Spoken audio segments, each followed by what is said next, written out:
Welcome to A Slob Comes Clean, the podcast. This is Dana White. I blog almost every day as Noni, which is short for anonymous, over at aslobcomesclean.com. That's where I share my personal deslobification process. As I figure out ways to keep my own home under control, I share the truth about cleaning and organizing strategies that actually work in real life for real people. Don't forget that I have ebooks available.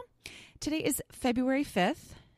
Of 2016, and there's less than a month that 28 Days to Hope for Your Home will be available as an ebook, and then it's going to kind of go dark for a while because it will be included as an appendix at the end of my real, traditionally published book that will come out November 8th. So if you are desperate, go get 28 Days to Hope for Your Home. If you're listening to this after November 8th, go buy my real book. So anyway, just want to make sure that you know that is kind of, what is it? Scarcity? Is that what they call it? Yeah, it's not going to be around forever. So go get it if you can. Okay. So this is podcast number 82. Which is just a little bit crazy. But anyway, it's podcast number 82.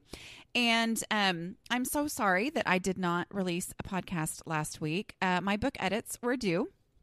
And I honestly kind of was like, I bet you I can do that in a week. And the week before had just been crazy with all these different ridiculous things happening. And so I had been like, okay, well, I was going to work on it, but okay, I'll just give myself next week. Well, oh my goodness, those edits kicked my tail. Even though I got really great feedback. And so I was thinking, okay, well, it's not going to, it kicked my tail. I had to write 2 new chapters just to kind of cover some things that they thought I should cover, which is the reason I'm so excited to have a great editor, because she is very smart and told me some things I should cover, and she was right. So here I am rambling about that. But anyway, basically, I'm just giving you my excuse for why I did not put out a podcast last week. But here we are this week, and this is podcast number 82. If you want to get the show notes for this, just go to aslobcomesclean.com/podcasts with an S. If it is not linked directly, you can go down to the bottom and see my latest podcasts here. And then you will find them, because if you're listening, it is on the blog, I promise. Okay, so we're going to talk today about why it worked this time. I have shared before that I have a patron system. If you'd like to be a patron of the show, you can go to Patreon, patreon.com/A Slob Comes Clean. And that is where, anyway, you can sign up to be a patron at different levels, but the people who are at $3 and $5 a month or more get to participate in a monthly private hangout just for those people. And so anyway, it's just getting going. And so there was Erica and I had a hangout because even though it's supposed to be for all the patrons, not everybody can be there. And it was just Erica and I this time. So that was really fun and I enjoyed it. And she asked, she just asked me several questions. And one of them was a question that to me is kind of the main question that I had anytime I was looking at, oh my goodness, how can I get my house under control?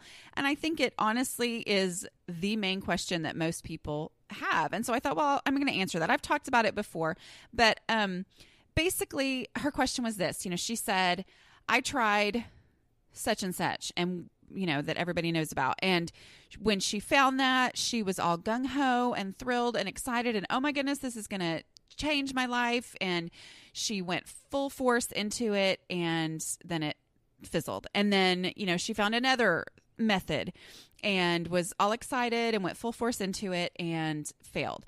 And then the part where I guess I'm kind of bragging. Anyway, but, she said, but I've been doing so much better for the last year following, what you do. And so she was asking, what was the difference for you between other methods that had failed in the past and then this time, and so I'm going to answer that here because it's so important. Here's the main thing that I have to offer, and that is 6 years plus of almost daily blog posts detailing the ups and the downs and the successes and the failures. Because here's the thing. When I would read about a method, I would get excited. I mean, I would be thrilled to go, oh my goodness, this is it. This is finally going to work. And I tried method after method, and I researched methods, and I read about methods, and I would get really excited, and then I would fail again at that method. And every time that happened, I would get more and more deflated, and I would think, well, this is not possible, because it's like here reading about a method made me go, okay, well, this works for some people. This is how other people do it. This is how they're able to keep their house from looking the way that mine seems to look all the time, no matter what I try. Okay. So that, that's how I viewed it. I was like, okay, well, this works for other people. So I would try that, and then I would fail, and I would think, well, okay, nothing's going to work for me, because obviously what works for other people does not work for me. But when I started the blog, I remember, I think it was early on, probably in the first couple of weeks, nobody even knew about the blog at that point. I was writing just into cyberspace with no one was reading it. But I said something, I remember saying something about, I'm sure that over the course of this, I will review different, methods and books and things that I'll try, because that's what I assumed I needed to do. I assumed I needed to find the right method that was going to work for me. Yeah, I never did that. I think I've talked about, How Not to Be a Messie, which was it was a book that my mother gave me for Christmas one year. And let's just all be honest that you got to have a certain relationship to give somebody a book called that, which is one of the reasons that my book is going to be called How to Manage Your Home Without Losing Your Mind, because I feel like that's less like, anyway. But it's a really fun book. I highly recommend that you read it. It was really good. But I have lost my train of thought. So I'm just going to pretend like I knew where I was going with this. Anyway, I remember reading that book and enjoying it so much, but there was a chapter, I think it was chapter 4 for some reason. Or maybe that was in another one. I skipped the chapter on how to actually start changing things. So I loved reading about it. I loved reading about her problems. I loved reading about, I think in that one, she had like different reasons that people struggled with messiness, like some people it's because of this, some people it's because of this, and it was like, ooh, I see a little bit of myself there, and I see a little bit of myself there. I really enjoyed that, and I do highly recommend that book.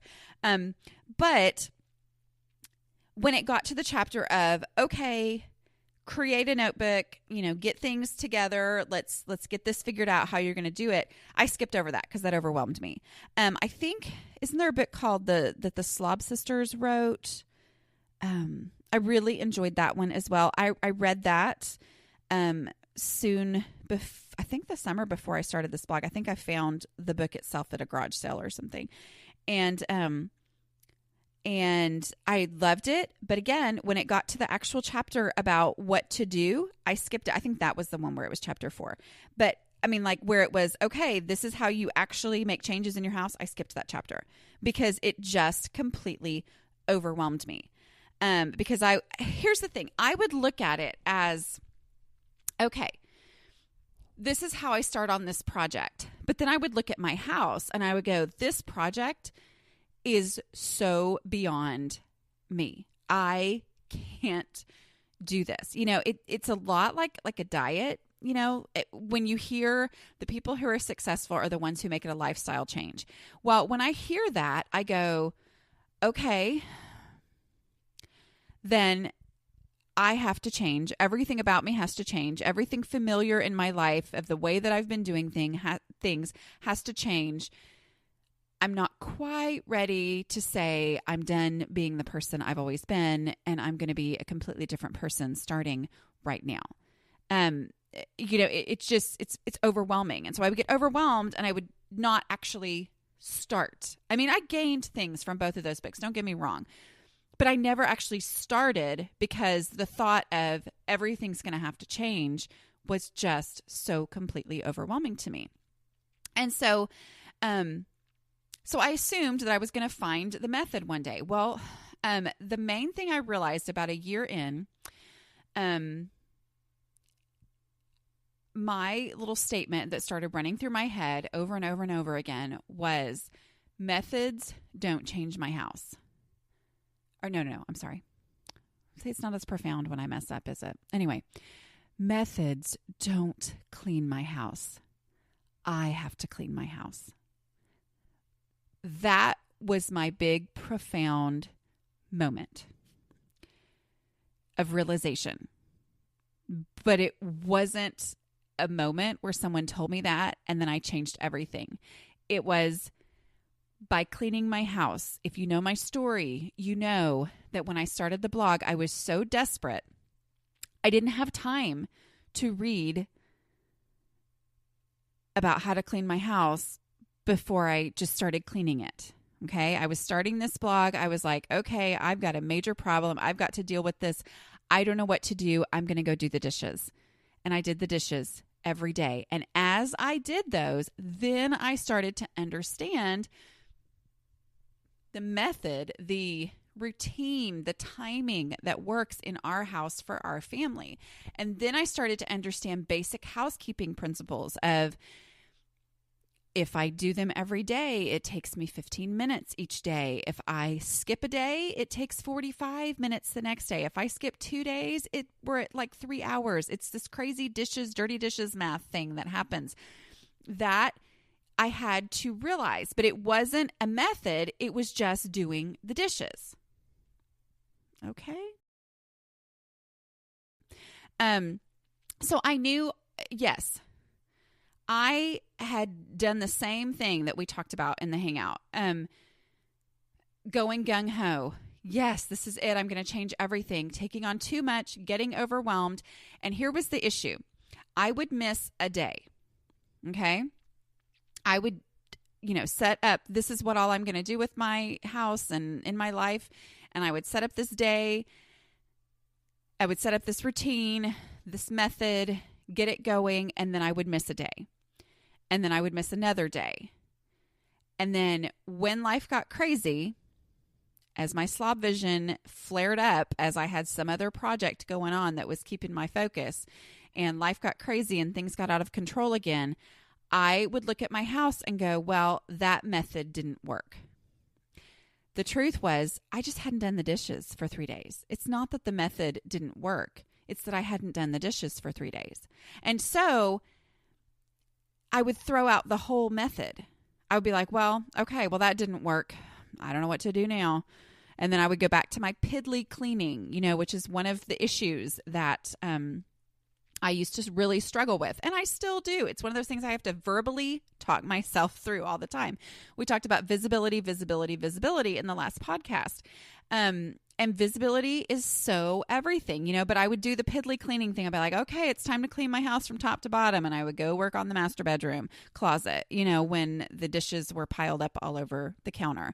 Because dishes, well, of course, I'll get to that eventually, but it's like doing things in order so that I made visible impact is the thing that I wasn't doing. But that's the only thing that made sense to my brain. And so that's where I would start when a method failed.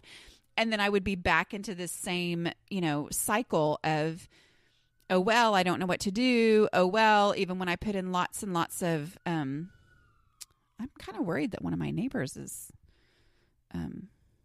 having problems. I'm going to pause this real quick and go check. Sorry, hold on.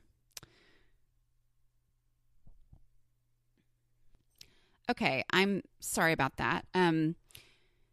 Did y'all hear it? I don't know if you could hear in the background the sirens going off, but it's like it just kind of stopped, sounded like, when it got by my house. But anyway, I don't see a ambulance or fire truck, so I guess we're okay. So anyway, that was how things went for me. Try a method. Life happened. I fell off the wagon or on the wagon or whatever it is. I fell off the wagon and, oh, well, okay, well, that method didn't work, and I didn't pick it back up. That was the issue. I didn't get back to what had been working for a small amount of time. I didn't go back to it because I blamed the method, not myself. So that is the difference this time, okay? Is realizing, because I just kept going, realizing that failure is going to happen. I'm going to have times where I get consumed in something else, or life just happens and my dishes aren't done. I mean, right now, should I tell y'all this? Right now, I have dirty dishes still on the table, the breakfast table. I know, I'm writing a book. I really should not admit this, but anyway, yeah, I have dirty dishes on the breakfast table from Wednesday night. I'm just going to be honest, okay? Because I call it a breakfast table, but that's where we eat dinner. Anyway, that is Wednesday night is crazy. I know I'm making excuses, but here we go. It's my podcast. Anyway, so Wednesday night's crazy because we have to eat dinner super early, which means basically I bring the kids home from school and I go pick up whoever, and it's like dinner gets made and we eat at 5:00, which is pretty ridiculously early for us. But anyway, so we eat because one kid has to be at church at 5:30 and then the rest have to be there at 6:20. And so it's just crazy, you know? And so I didn't do the dishes after dinner on Wednesday night. I'm just being honest. Well, then guess what happened yesterday? Oh my word, y'all, my in-laws, I love them and I'm so thankful that we're able to help them. But they lost their cell phone on Wednesday, and we're just sure they had left it somewhere, somehow, someplace on their errands that they had run the day before, and actually kind of freaked out. Anyway, so ended up turning it off, like having it officially turned off because they were so afraid, I guess, that somebody had stolen it and was going to, I don't know, run up the bill. I'm not sure. Anyway, so I had said, okay, well, I'll come in. It's an hour away. I said, I'll come in and I'll, help you get, because they were due for an upgrade anyway. I said, I'll help you get a new phone. Well, they found it. It was next to the computer. And their house is not messy like mine tends to be. I mean, we're talking like, anyway, it was underneath my father-in-law's paper towel that he uses, he just carries with him all the time. Anyway, so, yeah, it was just a crazy day and there was traffic, and I had to go up to help them with getting the phone turned back on. Okay, so just a little hint. Here's the thing. I feel like most of y'all who are listening probably are like me in that we don't freak out when we lose something immediately, because I just have this mentality of, it'll turn up. So I told my mother-in-law, I said, okay, next time, don't freak out for at least 2 days because it's probably going to turn up. It's probably going to turn up. Okay. Anyway, for me, I told my husband, I was like, hey, our way is so much better. We lose something and we're like, yeah. Oh, I'm sure we'll find it eventually. I'm not going to worry for another month about it. Anyway, but I guess when your house is always clean, that if you can't find something, it is more stressful. So everybody live like me. Okay. Anyway, so it was just this crazy day that then had a band concert for one kid, an away basketball game for another kid, and basketball pictures for another kid. It was just crazy. And so this morning, my husband and I have a prayer time, and I sat down at the breakfast table and I went, oh my word, we didn't even eat at home yesterday. And there's still dirty dishes on the table. Okay, that's failure. That's like full on failure. I mean, that is just, yes, it used to be my norm. At least now it's weird for me. But it's failure. I mean, that's embarrassing. But it doesn't mean that I go, oh, well, I guess my method of running the dishwasher at night and emptying it in the morning didn't work. No, you know what happened? I didn't run the dishwasher at night and I didn't empty it in the morning. It's not the method that's the problem. It was me that was the problem. So what do I need to do? Oh, I don't know. Run the dishwasher and then empty it. I mean, it's so ridiculously obvious to someone who feels like, in general, I'm a very practical person.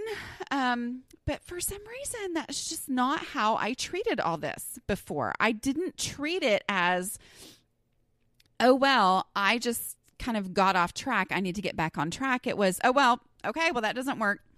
Here we are back to not knowing what to do, not understanding why my house is like this all the time. And obviously when that happens, my Southern accent increases significantly. Okay.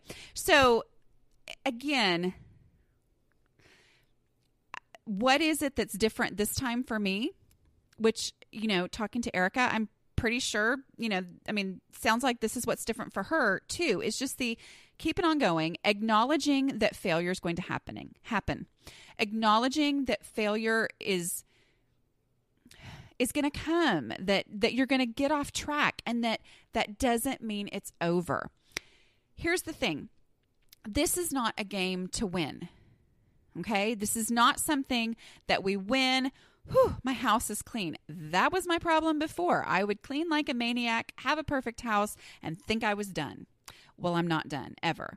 It works much better for me to clean a little every day, even though I'm not getting it perfect every single day. It's still, I'm doing something every day, or not on days like yesterday, but then the next day doing something again, because that makes my house so much better off overall, and actually ends up making me not have to do those crazy mad woman cleaning days like I had to do before.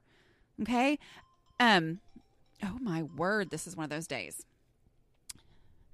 But it's my in-laws calling from their cell phone. So obviously they haven't lost it. Okay. Let's see. Then, okay. So it comes back to the project mentality. I'm so sorry. This has been a distractible podcast, which I'm doing on purpose so that you can understand that distractions happen. See, I just live it out. Project mentality. When I start doing better in my house and then I go back, 2 steps forward, 3 steps back, whatever it is, it's not a failed project. It's just life. It's life. And I just have to keep going. My house is not a project. Unfortunately, I wish it was a project. I totally wish that I could, give it a beginning, a middle, and an end, and get this thing kicked once and for all. But it's not. It's just not a project. And even though in the beginning that was disappointing to me, now it's a huge relief to go, oh, so I haven't failed. I just need to get those dishes put in the dishwasher and get it run. Because guess what? Friday nights, I don't cook. And so, woohoo, yay, it's totally worth it to get that done. But even when it's a Thursday night, it's still worth it to get it done, because I know that as long as I keep that dishwasher running, even when I get behind, it's going to catch me up eventually. Okay. Here's the thing. It is a lifestyle change. It's a total lifestyle change. But for me, the lifestyle change came with the mental change, which came with the actually doing something, even if I feel like I'm never going to be able to maintain this, I'm just going to do it for today. And then the next day going, I don't know, I'm just going to do the dishes again. And the next day, okay, I'm going to do the dishes again. And then 3 days later, because life happened and the dishes are piled up again, I go, I'm just going to do the dishes again. And through doing that, I had mental understanding and a mental change that ultimately has resulted in a lifestyle change. It used to take me 2 weeks to be willing to open my door to strangers. Now, not to strangers, to anybody. I'm sorry, anybody who was not immediate family. It used to take me 2 weeks to get ready, to get my house, because my house was a constant disaster. Panic in my heart at the thought of having people over into my home. Now, my in-laws were able to come down for a basketball game this weekend, which was amazingly exciting. Sorry, I can't talk today. Anyway, it was amazingly exciting that they were able to come down, because if you've been around, you know that my mother-in-law's health has been so bad over the last couple of years. But I mean, that's where we are. That's huge that they were able to, come to our kids' basketball game. Anyway, I didn't know if we were going to come back to the house after, but I took like an hour and a half to, I had the family do a 10-minute pickup, because that's where we were. We needed a 10-minute pickup. This was my week of edits that I was working on, where I was completely tunnel visioned. I worked, got the kitchen cleaned up, got the house, and I was perfectly fine having them come over in an hour and a half. And it wasn't even a crazy frantic hour and a half. I could have probably done it in 30 minutes if I felt like moving that fast. But, that's the difference. That's the lifestyle change. The lifestyle change comes in those moments where I don't panic about having somebody into my house, because we have been doing 5-minute pickups somewhat consistently, if not every single day. Even if we miss a day, it's still worth it to have a 5-minute pickup whenever it crosses our minds. Okay? I say our minds. That's me and my husband. My kids, it might cross their mind, and they would not say a word, because, then we'd have to do it. So anyway, but that, to me, I feel like the main thing I have to offer is showing failure, showing that I'm not amazing, and yet keep going. And yet I keep going. Okay. So what is it that's different this time? I kept going. I may have told this story on the podcast before, but I have a friend who I don't see very often. I call her a friend. It's somebody who we had soccer, our kids were in soccer together, and at the age where we all brought our little chairs out and we're there for every practice. So, it's a really sweet lady, and I like her, but we don't see each other very often because our kids, played soccer together for a couple seasons. And now we see each other in, different random situations around town. But I saw her and I didn't recognize her because she'd lost so much weight. I mean, she just looked like a different person. And so we ended up sitting next to each other at a basketball game, and I said something to her about, I said, wow, you just look so great. I said, what is it that you have done? And she said, this time I just didn't quit.